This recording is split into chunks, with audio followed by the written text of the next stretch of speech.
Bank Kalsel menyerahkan secara simbolis dividen atau laba pembagian keuntungan pemerintah Provinsi Kalimantan Selatan sebesar 55,5 miliar rupiah.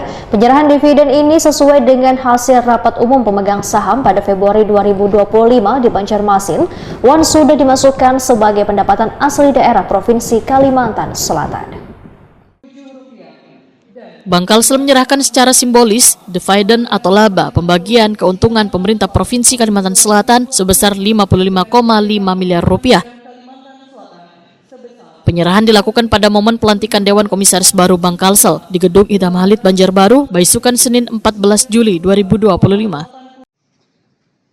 Dividen diserahkan Direktur Utama Bank Kalsel Fahrudin kepada Gubernur Kalimantan Selatan Haji Muhyiddin. Direktur Utama Bank Kalsel Fahrudin memandahkan penyerahan dividen ini sesuai dengan hasil rapat umum pemegang saham pada Februari 2025 di Banjarmasin. Sudah dimasukkan sebagai pendapatan asli daerah Provinsi Kalimantan Selatan. Fahrudin memandahkan dividen yang diserahkan sebesar 55,5 miliar rupiah, CSR sebesar 3,7 miliar rupiah.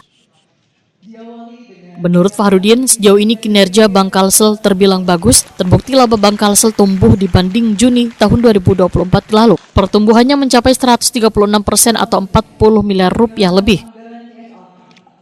Fahrudin berharap kerjasama dengan jajaran Dewan Komisaris Baru, dukungan dari pemerintah, warga, serta media, maka laba Bank Kalsel akan kembali meningkat.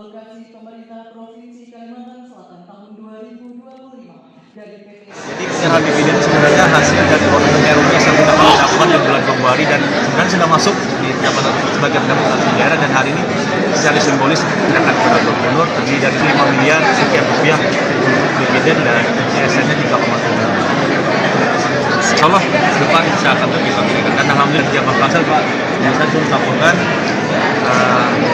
bagus dan laba kita tumbuh dibanding tahun yang Juni dengan 136 miliar. Jadi tumbuhnya 136% atau 40 miliar lebih tinggi dari Juni 2024.